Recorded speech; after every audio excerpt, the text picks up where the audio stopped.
we're going to look at some right triangle trigonometry.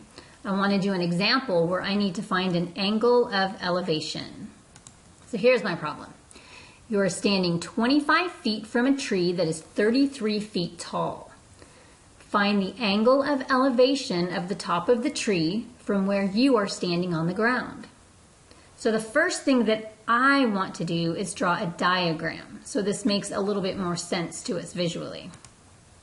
So here I have a tree, a palm tree, given that I'm in Tempe. And here you are down here, and you're a ninja, because who wouldn't want to be a ninja?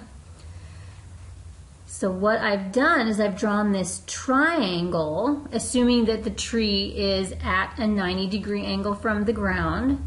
I've connected and made this triangle. So the reason why I do that is so that I can use my trig functions to figure out what's going on with this problem.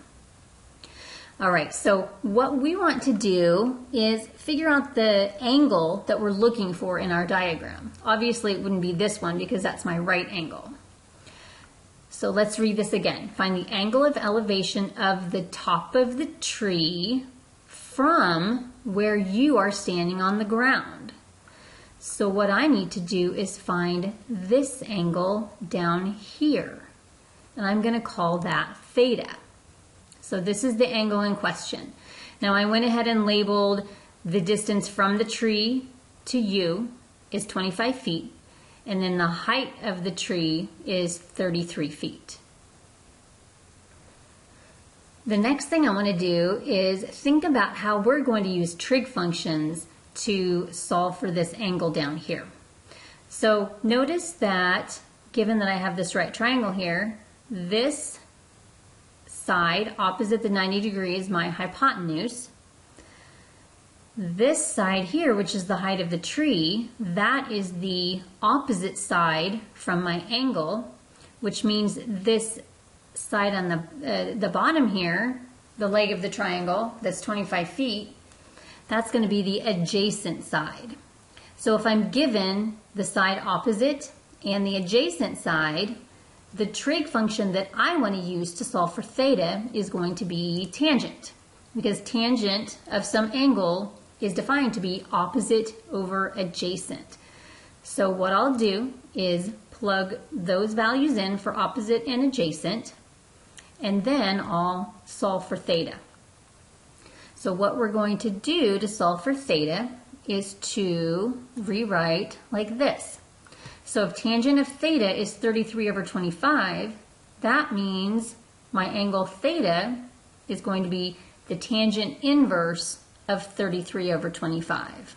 So you can think about it as taking the tangent inverse of both sides. My next step is to plug that into the calculator and see what I get. So I end up getting 0.9225. Now we need to think about if that makes sense in the context of the problem. So if I was expecting to get an answer in degrees, is that going to make sense? So if my angle is only 0.9225, that means this little guy right here would be really tiny. So in other words, my tree would be like an inch tall. Well, that doesn't make sense. So what I need to do is check the mode of my calculator. So it ends up that I had my calculator in radian mode. Now, that's a fine answer to put your answer in radians, but we're talking about the real world here, and to define an angle in terms of radians is not always clear to us. So my better bet would be to put my calculator into degree mode. So when I do this, this is the answer that I end up getting. So putting the calculator into degree mode, putting the same thing in, tangent inverse of 33 over 25, I end up getting 52.85 degrees. Now looking over at my diagram, I think that makes sense. So I would believe that this would be an angle that's a little bit more than 45 degrees. So that's going to be my answer for this problem in degrees.